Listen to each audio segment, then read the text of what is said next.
Hey, everybody. It is time for HabNormals. It's our 85th episode already. Crazy. All right. There is a lot to talk about. There's a lot of things, a lot of milestones that occurred over the last couple of games. Well, 2 games ago. No milestones last night. We're filming this on Sunday. So, yeah, I mean, it was a good week overall for the Habs. There's 2 games left. One tonight and one on Tuesday. And then we have all the milestones. We're going to talk about those things, some injuries, playoffs coming up. And we're going to talk about this thing first with my, by the way, over there, no doubt, with my partner, Matt, over there. Hey, Matt. What up, peeps? Also, I forget to do this every week. To all the people watching on Don't Puck with Media, thanks for that. And yeah, we're both channels get this podcast. It comes out first on Talking Habs and then the next day over on Don't Puck. So welcome everybody from Don't Puck with Media. First thing, I think we should first we're just going to talk about last week's games first because we'll get it out of the way. So they had 3 games because I don't know if we did the Sunday game, the Devils, but it was a horrible game. They got shut out. So who no one cares? We're not going to talk about it. It's in the past. No one cares. Who cares? They got shut out. Nothing to talk about. It was a horrible game. So they played Tuesday at home, Florida. They won 4-3 in a shootout. Close game. Closer than I would have thought. Thursday, Tampa. But good win nonetheless. Yes, a win. They don't ask you how they were. They ask you how many. Thursday, Tampa. Easily their best game of the year. One of them. Oh my god. Yeah, one of their best games. Definitely one of their best games of the year, and not high scoring. A 2-1 win, but the team that more than likely they're playing in the playoffs in the first round, and a statement game. I mean, it's fair to say that was a statement game by them. Oh yeah. They not only handled the physicality. They were the aggressors. Honestly, I felt they were the aggressors. They were the aggressor. That's what I was trying to say. They took it to Tampa. It wasn't really the other way around. Yeah, they instead of waiting for Tampa to take it to them because Tampa was going to do that, and they did at times, right? Montreal took it to them just as hard, and it was a statement game to say that, we got you in the first round. It's not going to be easy if you think it is. So that was big. And then last night, Columbus, who was desperate. I mean, Columbus was desperate. They absolutely had to win to have any chance to still make the playoffs. I don't think they are going to be honest, but they had to win. And they came out like they did. They really did. It's a game that, again, like Florida, we could just go, who cares about it? But, I mean, it was closer to the end, and I still don't think there's anything to worry about in that game. But, I mean, loss. Really, the big news, if we're honest, and we'll get into this a little later, is obviously Noah Dobson being injured, Ryan Bacher being called up. Other than that, I mean, it was a bad game by Dobich, but that's going to happen to any goalie. But he'll bounce back from that. That's what he does. And, I mean, again, it's a game where, whatever. It's kind of just crumple it up, toss it. They had that was a team in Columbus that needed to win the game. They came out to try to win the game, and it was a game that the Habs, we're obviously fighting for position in the standings, but also at the end of the day, we're in the playoffs. Yeah, it is what it is. Like, I'm not gonna lose sleep over that. And they just clinched, even though they did before the Tampa game. They were still keyed up for that one, like they thought they have to win that. That's game. Probably the playoff matchup, right? And so you gotta say, hey, listen, right? We're playing each other in a couple weeks. This is a preview. This is what you're gonna get, and that's why, to me, I absolutely love the way they played that game because they weren't getting pushed around. Again, they were the aggressors the most part. Anyone got within 2 feet of Jacob Dobich, somebody grabbed him, threw him in the corner, and there was a scrum. So. Yeah, the only thing I didn't like, but it was where everybody was paired up, and it was Corey Perry and Hudson, and Perry was a real fucking asshole, and he just wouldn't stop with the ref there. Whatever, he wouldn't stop, and he was bullying Hudson, and there was nobody to come to the rescue.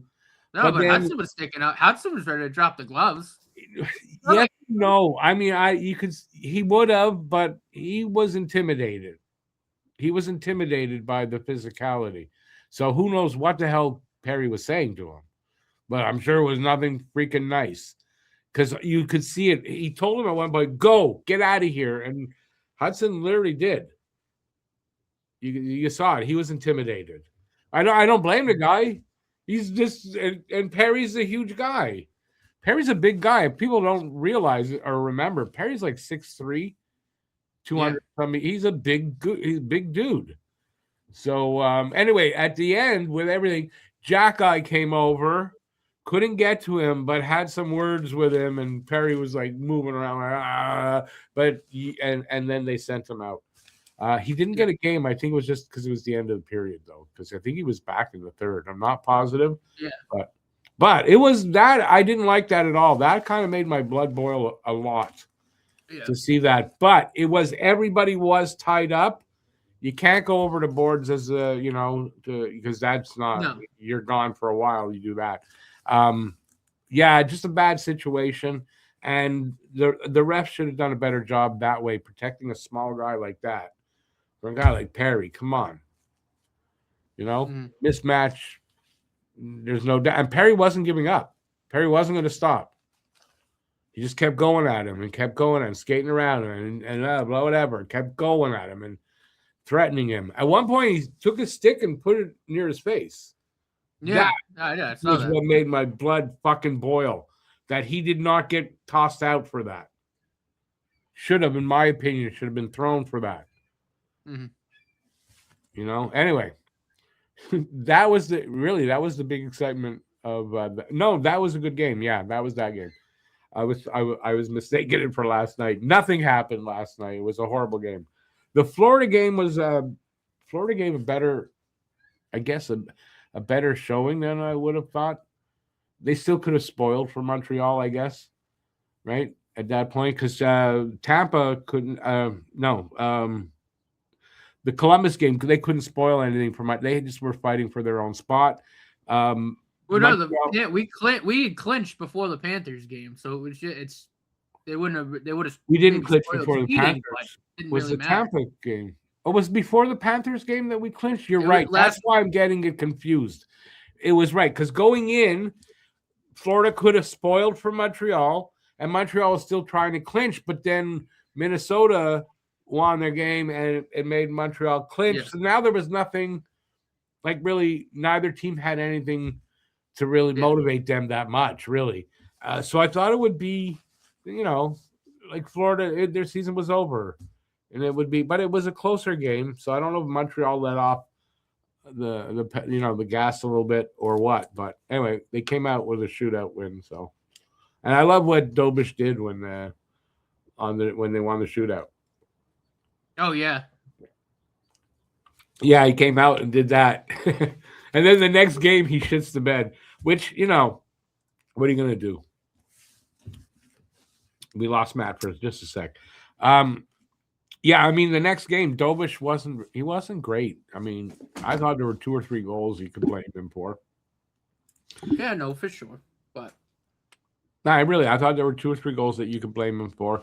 And but you know what? It's going to happen. And I said in the stream that I did last night, you'd want him to get that game out of his system if he was going to have one 100%. Here. Get that out of the system, then he's good for, he could be good for 10, 11 games where he's not going to have a bad game. Oh yeah. Cuz he had a run like that at the end when they were playing playoff hockey. Basically. All right, get that out of the way.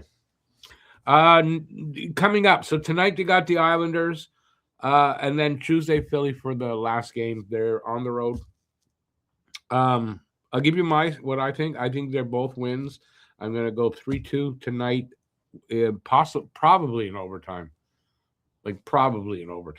Because again, the Islanders absolutely have to get a point out of this game, no less than a point, to keep them with a chance to make the playoffs. Well, especially too. I mean, they were shit yesterday. They sucked. They haven't been good. That game too. They were awful yet. They haven't been good. That's why Roy got fired, right? Also, but they haven't been good. They don't seem to get that coach's bump from the board. They're 4-6-0 in their last 10, and scoring like nothing. I have the stats because of the game tonight. Give you scoring 2.6 goals per game, giving up 3.2. Now Montreal not much better that way, scoring 2.8 goals per game in the last 10. This is right. But only giving up 2.1. So they're not giving up much. And our away record is good. Their home record is good, but well, look at the season stat wise though too. We kind of blow them out in goals per game because they're not like on the. I'm talking on the season because we're at like 3.6 or whatever. Like, we're at a good clip. Yeah, the Islanders the last few years. I mean, granted, Schaefer's been phenomenal this year, but other than that, they haven't been a high scoring team. No. They've always relied on defense. No. And but the last they don't score a lot of goals. The last 10 games gives a pretty accurate look at what they're at right now. Yeah. And plus we're down a big defenseman for us. Yeah. So we don't know if that's going to affect how that's going to affect the scoring too. Got to think of that too. But I think it seems to be most times they're 1 goal difference. It's a 1 goal game. A lot of them go to overtime between these two teams. So I'm going 3-2. What do you think? Yeah, I can see a 3-2. I think so. Overtime for sure. Because again, I think the Islanders are going to be motivated after, kind of crapping the bed yesterday and really putting themselves in a position where, like, they need to kind of go balls to the walls tonight, right? You know what I mean? They have to. They absolutely have to. And granted, that could also work against them because if they're too aggressive, again, we have the type of players you can capitalize on that. Like I can maybe see times where the Habs might get a lot of like odd man rushes. You know what I mean? Yeah. I feel like the Islanders might end up being maybe a little too aggressive, but that's how they have to play. You got to open up. When you open up like that, it doesn't matter what sport it is. Even like golf. My dad always taught me, when you want the extra distance or whatever, you open up your swing like you a little farther away the club from your stance. But that if you make a mistake in your swing, it's exaggerated too. Well, I mean, it's Masters Week too, so that's a perfect analogy. I mean, so it's the same thing here, right? It's the same thing. They got to go balls to the wall, but that could cause mistakes that Montreal will capitalize on. That's their game. That is their game. Off the rush, off mistakes, and they boom, boom, pucks in the net. They're really good at doing that. So, I mean, it could. and Cole Caulfield are on the ice together. And listen, Nick needs. Well, we'll get to that because Nick needs another point to get to his milestone. I think they win tonight. Tuesday's Philadelphia. We don't usually do well against Philly lately, it seems. We're in Philadelphia, and again, they're going to need to win that game if they're not already knocked out, because I think the possibility is they could get knocked out before the Tuesday game. But if they're not, they're going to need to win. We may be resting guys. So I'm still going to call it a win 4-3. That's how I see it. Yeah, they need us to win today. They need Boston to beat Columbus today. I think if both of those things happen, they would just a win against us puts them in. Let's seal the deal. Yeah, so that so the Tuesday's game could mean nothing for either team, except actually it could mean for the Habs because they could be jockeying still for home ice advantage in the first round. Mm-hmm. So so I going 4-3 because I figured it'll be close, probably be a 1-goal game, but we're gonna win. That's how I see it.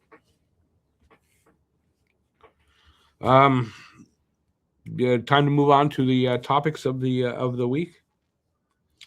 Let's talk about the surprise news that came out yesterday. I imagine most people that are watching already know, but I was shocked by this news, to be honest with you. And that is because I was waiting all day to hear the announcement of Montreal signing Michael Hage to his ELC, and then finding out if he was actually going to be signed to a pro tryout for the Laval Rocket or to his ELC for the Canadians. And it turns out that neither of those things happened. And what he chose to do was go back to Michigan for a third year and play there again and not come to Montreal yet. And I have no problem with that. I literally think that's probably a really good decision for two reasons. Education, always a good thing, and take that from someone who dropped out of high school. Education is always the best thing. And if that's where he was going, then that's what he should do. And the other thing is, depending on who you hear talking about him, I don't know if he was ready for the NHL yet.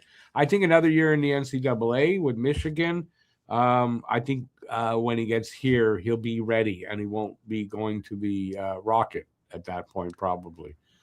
I think for me, I think the word that I want to use is more polished because he'll get more first line minutes. He's going to really be the head honcho. Yeah. And I don't think that's a bad thing at all. And he's going to be able to play with his brother. That was another big thing. Yes, that's true. This is true. This was a big thing. And I would say that was probably a really big part of his decision. And you can't blame a guy, getting his education furthered and developing more and being able to play a year at college with his younger brother. How could you turn that down? Well, right. True. And it's, I mean, I think the educational part of it too is because it's University of Michigan. I mean, he's a smart kid too. No, and he's a very intelligent kid. Educational, that's a really good degree. Yeah, and he's an another important part of this. It was all his decision. The Canadians basically they sat, they talked, they said, "Listen, if you want to sign, we're ready, no problem. If you want to go back, no problem. Totally up to you. We're right behind you." So if anybody was starting to panic or going, "Oh my God, what's going on? Does he not want to cut?" Had nothing to do with it at all. It was up to him. The Habs were cool with whatever he wanted to do. So he's an academic. He's going to be even more polished than he would have been now. And he's I don't really have any issue with him going back at all. He's a really intelligent kid, from what I understand, and he's an academic. So I'm not surprised that he would make that decision with everything else that I guess led up to it or whatever. But I was shocked because I didn't know all these other things. And then, and I was checking it all day long trying to find out. And it was like an hour before the game that Hage is not signing. Oh my God. It was like, I was taken aback. I think when I read it, I was here alone. I did that too. Like, wow. Wasn't expecting that. But no, I think it's a good decision for him, and I like to say, I think overall, I think it's good, and I think it's a good decision for the future of this team. Yeah, it is, and you know what? Having him come in a year later, and not next year, that helps with the continuity of the talent and all that. It makes he'll be here a year longer. You know what I mean? It doesn't crowd them all in. And look, the more polished he is. If need be, they could slot him right into the top 6 next year, the second he comes out of college, because he'll be that much more polished off. His game will be that much more well-rounded. Which I think is probably what the potential plan is, but things could change, and who knows who's going to be here potentially could be added to the team in the meantime. But I don't think in any way this is a bad decision. No, not at all. If anybody the important thing is it was all up to him, and the Canadians were more than happy with whatever he wanted to do. They were, they wanted the player to make and again, I think that's a really good compliment on management, where they said, totally up to you. We're behind you. Whatever you want to do. Listen, the organization. Not surprised. I know people are worried he's going to get traded. No, he's not. It's not because they're going to trade him or anything like that. It's only better for the team in the long run, in my opinion. All right, let's move on to there were injuries in last night's game. One injury. And it was a big one. One heart attack when Demidov got it. Oh, yeah, an almost one injury. Let's talk about that one first, because Demidov gets hit by who was it? Was Rowensky, and you should have heard me at Cam's. I was like, you fucking prick! What the? Yeah, I was so mad at Rowensky for that. I'm like, prick. And now he didn't even get. I don't think he even got a penalty on it, right? Because it wasn't. Yeah, he did. He got 2 for interference, but that's right. I think Demidov smacked his head off the boards. Not off the board. board. His hands were. I don't think he could brace himself. The ice. I think his face hit the ice a little bit, not like hard, because like you said, I think he stopped himself a little bit, but his nose. They were seeing his nose was bleeding, and they on the bench, so he hit his nose on the ice. It looked to me like the ice anyway. And he went for the protocol. They went in, reset it, stopped the bleeding, and sent him back out. Yeah, no, they went. No, not broken, but yeah, they went in, stopped really the bleeding. They had to stop the bleeding. And I think he went for the protocol too. He hit his face on the ice. So he's going to go that concussion protocol. So they, and he returned, so he was good. They even said he's probably not coming back, but he did. He came back in the game. Oh yeah. So. Well, the thing too with the nose, like I don't know if you've ever hit your nose on anything, but it bleeds like a motherfucker. And it hurts like hell. Bleeding, yeah. And it hurts like hell. But anyway, all was good. So the other injury is the one that's really going to affect them, and that's Noah Dobson. We didn't know at the time what happened exactly, but we've since it's come out, blocked a shot with his hand. Left the game. They said he wasn't coming back. And now they're saying 2 weeks and they'll reevaluate. And it's not official that it's a hand injury, but it's kind of leaked that it's a hand injury. Yeah, I mean, if you watch the replay, the shot block was kind of with the hand wrist area, kind of near the cuff of the glove, from what I saw anyway. Yeah, so we can only speculate what the injury is. We can only speculate, but because Matt and I were discussing this one before we started recording, considering it's a reevaluation, it's not like a bone bruise, which was Matt's idea maybe, but then they might keep him out for the 2 games left, but wouldn't be the playoffs. But he's going to miss the first week of the playoffs. That's something serious enough. So my speculation is like a slight fracture, that could take only 2 or 3 weeks to heal. A slight fracture in the hand might not take that long to heal, and they would have some contraption on his hand when he come back. And that's why the reevaluation, because if it's broken, it's not in 2 weeks. It was a broken hand. He ain't coming back. Like I said, even if it just like a slight like a hairline fracture or something. That's the word. Swelling. That's the swelling's the word. Gonna go down. Thank you. I couldn't remember the damn hairline word. No, or that is a hairline. You can't remember something you don't have, bud. Yeah, I know. That's right. So yeah, that's the word I was looking for instead of slight. It's a hairline. It could be just a hairline fracture, and that might only take a couple of weeks, especially for an athlete who's going to receive daily kind of ultrasound treatments and shit on that. It could. To me, that's what it sounds like.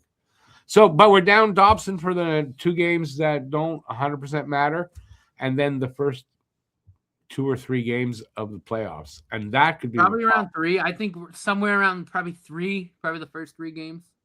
Well, that's 2. I don't know how many will be in the first week. Like he's out now. We got 2 games. It's Tuesday. The playoffs start for us either Saturday or Sunday next week, right? So that's a whole week right there. And then how many games are going to be in the first week? Yeah, you probably 3 or 4. You're right. Could be 3 or 4 games. Yeah.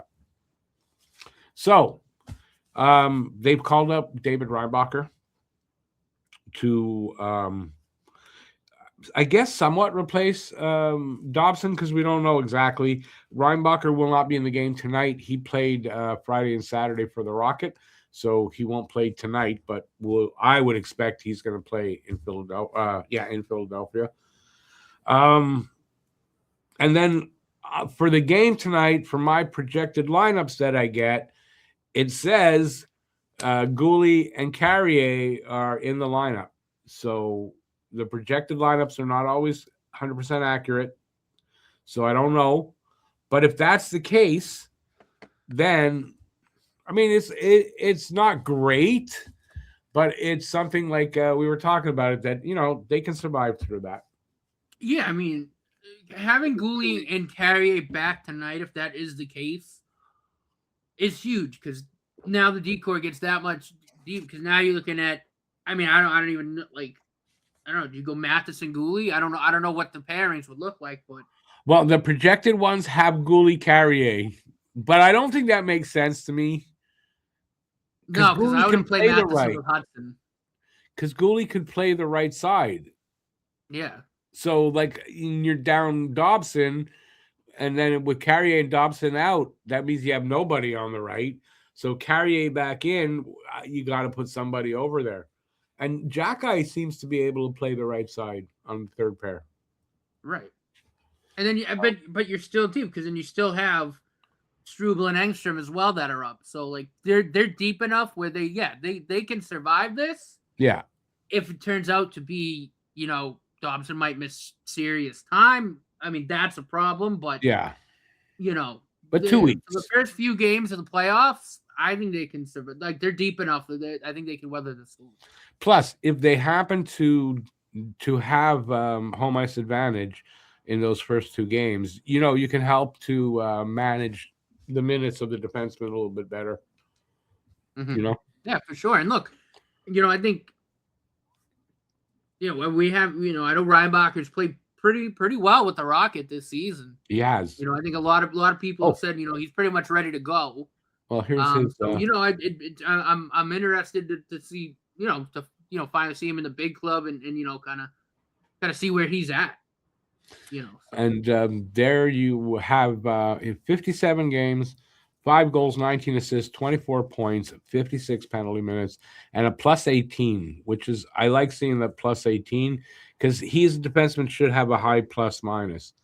He should be in the pluses, and he should have a high number. He shouldn't be out there for a lot of goals scored on the Habs. That should be his game. Looks like that's what it is. From what I'm hearing, he's been playing really well. And I won't say the name because a lot of people don't like him, but he is a scout or a former scout, and he is credible, and he thinks he's ready. And he thought that like mid-season. So Reinbacher might surprise. We might get a surprise at how well he plays, even though it's going to be his, it won't be a rookie season because that'll be next season. But even though, he's a rookie, it'll be his first game, like Tuesday, if he's in the lineup, first game in his career, right? In the NHL? Yeah, because he only played preseason. Preseason, yeah, when he got hurt last. Yeah, and he got hurt, and he didn't do much of that either. Fucking blew his knee out. Yeah, so yeah. So anyway, interesting that how often have we heard, like I have, doing the streams and stuff about Reinbacher? When's he coming? When's he coming? He's coming Tuesday, and then for the playoffs, at least the first week, he's here, and then they're allowed to call up, so he can stay with them the whole playoffs. But I imagine if Dobson's back pretty quick, he'll go back down because the Rocket are going to need him for the playoffs as well. So, but we'll get a look at him finally, and we'll see if they play him with Hudson. That would be interesting. What do you think? Yeah, like I said, I mean, I'm interested to see what the D pairs end up looking like. Yeah, that would really be interesting. But again, I mean, we're very deep defensively. It's with Harry and Gooley coming back now. It's not like I think Jake Evans had to play defense last night when Dobson went out. I thought I saw him on a pair with, I think it was him and Jackeye. That could be. I was like, oh my God. Now listen, that could be. But it's not like the last 2-3 years where we had no depth of any quality. Now they do. They have good quality depth that can come in and can help. And I think they'll be able to ride out the storm as long as it's not much longer than 2 weeks. Let's just say that, because 2 weeks reevaluating doesn't mean in 2 weeks he's back. Because even a reevaluation, they can say, okay, yeah, you can go out and skate now, regular jersey. Then he's going to take a few more days. It's not going to be right away. Right. So it might be 2 weeks. It might be a little longer. It might be a lot longer. We still don't know. That's where that's at. All right, let's move on because we had some huge milestones. Huge this week. And we'll start with this one. This isn't it exactly, but Cole Caulfield, I don't have a 50 of it. Didn't put. Well, he's got 51 now after last. That's what this is about. So Cole Caulfield. This isn't the one I thought, but Cole Caulfield has 50 goals. You all know that now. He got his 50th. He's the 7th Hab in the history of the team to get 50. That was because McKinnon was still 2 ahead of him, and it was the empty net goals versus none. But right now, Caulfield sits 1 behind McKinnon. Both have 2 games left. Still no empty netters. Both have, no empty netters. And you told me Cole has no empty netters for his career. Yeah, I saw that stat. It was crazy. Actually, it was Spittin' Chicklets. I was watching, and they brought that up. I went, "Oh my!" I'm like, crazy. That's insane. For a goal scorer, you got none in the empty net at all. Like, I could see a year where he says, "I'm not going to go out on the ice for that. I want 50 clean goals." But your whole career, you haven't had one in the NHL. That's crazy. Yeah, when you think about it, So right now he's 1 behind. He's chasing McKinnon. He's 1 behind. He's got a shot for the Rocket Richard Trophy. Yeah. He's really got a shot. I know he is definitely wants it. Thinking about it, trying to get it. Going into the last 2 games, just being 1 behind. McKinnon could get rested for the last game. Caulfield could. I have a feeling not. Suzuki's not going to get rested because he's on an Ironman streak. They're not going to rest him for that. There's no way, right? No, I mean, I can see Marty kind of really giving him reduced minutes. So maybe that, but he's not. He's going to be in the game. So I think Cole's going to be in the game too. But McKinnon could literally miss at least 1 of the 2 games. That could give the edge to Caulfield, especially if he gets a goal, maybe 2 tonight, and maybe pull away and pull ahead. Caulfield has a legitimate shot at the Rocket Richard, and there's nobody's going to catch them now at this point, unless the guys behind have crazy nights, which I don't think is going to happen. There's not enough time, but so it doesn't. It looks like it's a 2-man race, which is really cool. That Caulfield is. He's one of the best goal scorers in the league. I've been saying that for a couple of seasons, and I've been getting laughed at, especially when I compare him and say Austin Matthews, he's better than Austin Matthews, and everyone go, "You're crazy." And now look at it. Who's the better goal scorer? So, really big milestone for Caulfield. And he's not just a goal scorer because he got the goal last night, and that was his 85th point, I think. It's not bad. 51 goals, 34 assists. For a guy that's just a goal scorer, it's not exorbitant, 34, but that's still quite decent. And I think nobody really 37 assists. That way. What are you? What stats? He's got 37 assists. What stats? Okay, 37. Okay, he's got more than I thought. So he's at what? 89 points then? 88 points going into tonight. He could hit 90. Oh, I thought he was. Wow, even better. So I think he will hit 90. Now he's only 2 away. 29. I think he will. And that's just right there. Who the hell thought that Caulfield would be a 90-pointer? I never did. 75, some odd, that's what people were looking at. 40 goals, 30 think about a pure goal scorer, probably, 75 to point a game, probably when, around, hovering around there, but he does it all. Yeah, a hell of a season for Caulfield. He's just a hell of a milestone. First time since the 89-90 season when Stéphane Richer scored 51, I want to say. So could be 50. I'm not sure. Richer got 50 and 51, I believe, in his career, but I'm going to be wrong on that. He is tied for 5th highest total with 51 with Lafleur and someone else. Anyway, 7 Habs have done it, and now Cole Caulfield, and it's been a long time. So cool, because there's a lot of people that are fans, like the guy that I'm talking with here, who never saw a Habs 50-goal scorer play hockey, like live, play while they're active. So big for a lot of people. Oh yeah. Well, I mean, even like Suzuki gets a point in the next 2 games too. I mean, I've never seen a 100-point Habs player. Like we're getting there. Okay, let's go to Suzuki then. Yeah.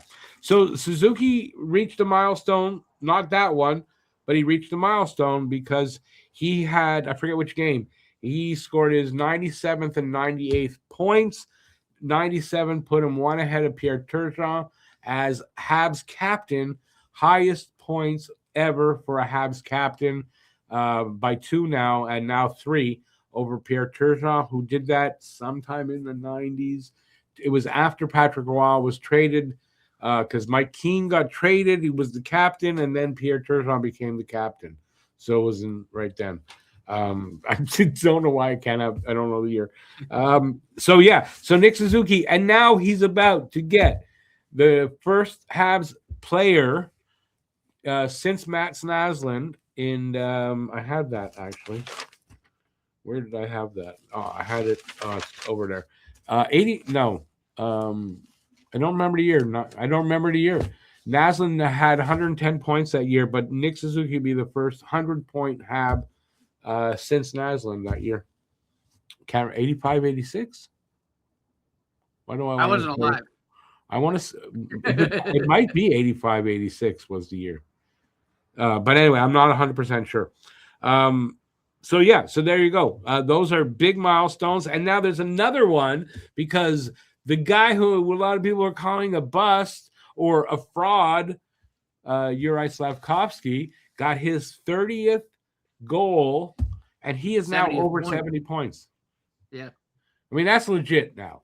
Now, Slap's legit. Oh, he's a legit top-line power forward. You can no longer say, wow, they picked him first. You can no longer do that. He's a legit power forward, 30-plus goals. Well, he's sitting at 30 and over 70 points. That's it. It's enough for me, plus the power forward role that he plays. He's strong. Yeah, and again, like that top 9, he's also a plus player. Like, he hustles back on defense. Like, and it's 41 assists now, too. Like 41 assists. Like he's a legit power forward. Mm-hmm. He is. I mean, there's no doubt about it. Yep. So big milestones for the Habs, and who knows? For other players, I don't even know if there's. I don't think Hudson. I don't think he can hit the Robinson's highest points was 85. I don't think Hudson's going to get 85. That's the highest point season for a defenseman. No, I think he's only a couple behind for most assists though in a season. Yes, yes. He was at 64. He was at 64, but he got one, so I don't know if that puts him at 65 because I don't know when I saw the 64. Robinson had 66. Yeah, 1 year. So I think he's at 65 now. So so I guess I saw it before he got the assist. Yeah, so listen, we haven't seen milestones on this team in how long? It seems like forever, right? Carey Price, probably the last player to give us any kind of a milestone, right? For this team, it seems like. Probably, yeah. Kind of think. So I can't think of anybody else. So, and then we got all these in 1 year. So really awesome. Team is fantastic. So we're 2 games away from the playoffs. So let's head into our last topic is playoffs, first round. I can't see it not being Tampa. Like, I don't think we're playing Buffalo. No, it's gonna be.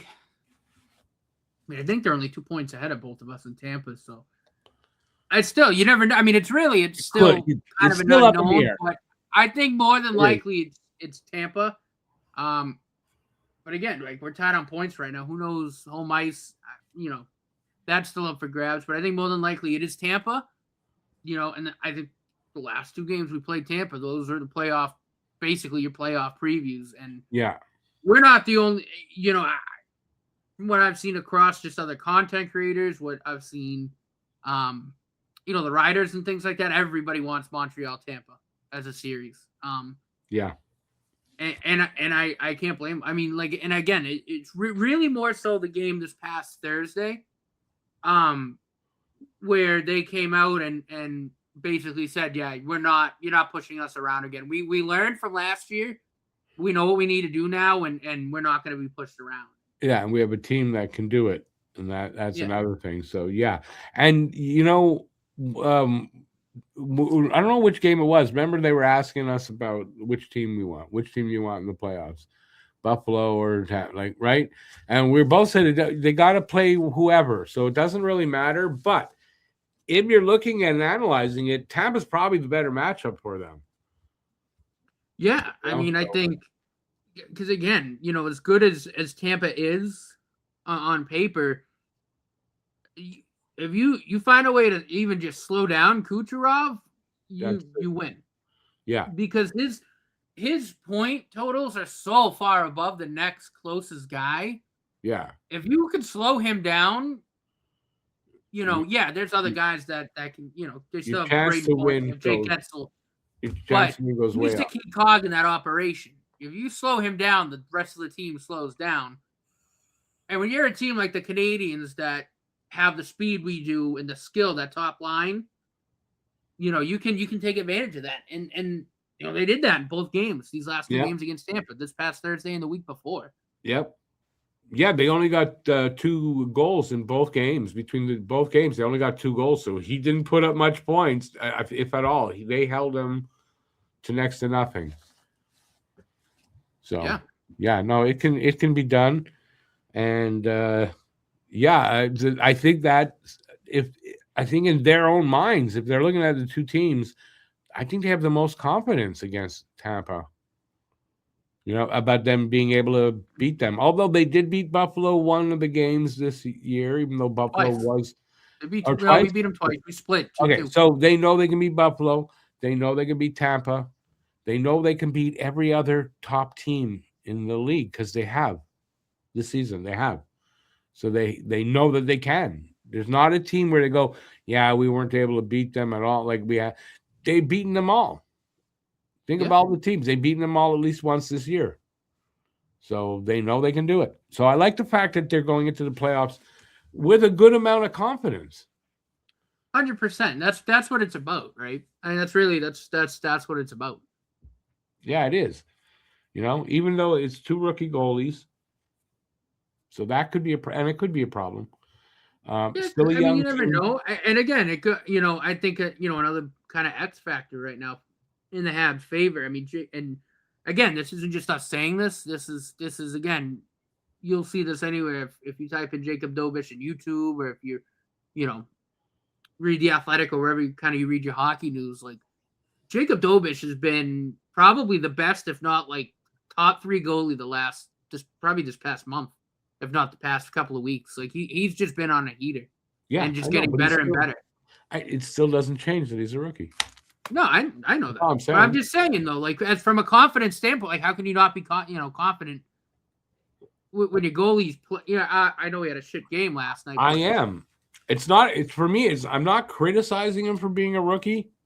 It's just that he is unknown how he's going to handle the playoffs because we don't know. That's all. Right. That's the only thing. And the same thing with Fowler. We have 2 rookie goalies.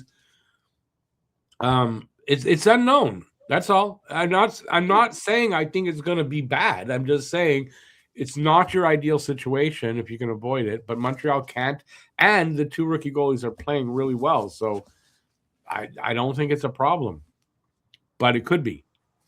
Right. So, but I mean, listen, those are the unknowns of the playoffs, right? That's why it's a new season, as they say, and just get in there and things happen. You don't know. That's the whole point, right? I'd rather, though, be going into the playoffs with the way the Habs been playing over the last 15, 20 games than the way they went in last year, say. Well, no, that wasn't bad last year. But you know what I mean? The way some teams sort of, the last time we did good in the playoffs and went far, we backed our way in. Right. And then still went to the finals. Although a special kind of season, though, but still. Right, but I think too, again, like with this year versus last year, like we've we again, I go back to the game last Thursday against Tampa. Like, the Habs showed like what their issue was last year against Washington and the physicality. They showed, that's not going to be a problem. No, it's not. So that again, big for me, big confidence booster, because that says, all right, I have no problem with the physicality, and we've seen how much better even like the top end skill guys have gotten. So, well, let's do it.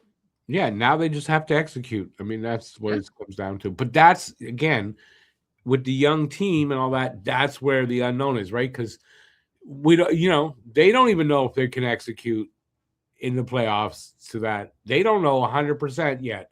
They know they can beat these teams, but it's the playoffs. So this is another thing they have to learn. I'm confident in their ability that they'll be able to do well in the playoffs. I'm not saying they're going to have a Stanley Cup, but I'm saying that possibility, even though it is small, is there. It is there. 100%. But it's small. I wouldn't give them like a huge percentage like to get even to the finals. I don't think they will. For me, win around this year for me. That's it. Yeah.